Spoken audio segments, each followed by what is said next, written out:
মা কত দেরি করবে? এর থেকে তো ভালো আমি জিন্সটা পরেই চলে যেতাম। উফ দাঁড়া, নড়িস না। নে, হয়ে গেছে। এত দেরি হয়ে গেল। এই হতচ্ছাড়া হাঁসটা আবার কোথায় আছে কে জানে। চলো মা সর্বতী, আমি চলে এসেছি। মরণ, কতবার বলেছি তোকে আমার নাম সরবতী নয়, আমার নাম সরস্বতী, সরস্বতী। আসলে বয়স বাড়ছে তো, তাই সব ভুলে যাই।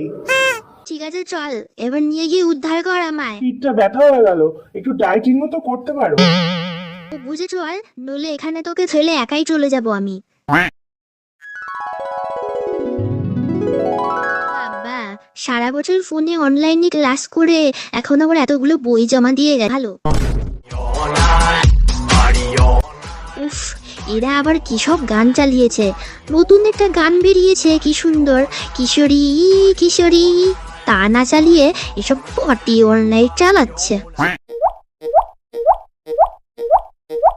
ওই দেখ দেখ দেখ, দুটো মোবাইল মামুনি আসছে, নিশ্চয়ই আমাদের ছবি তুলবে।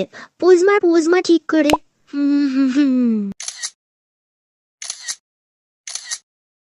ছবিতে ঠাকুরকেই তো দেখা যাচ্ছে না।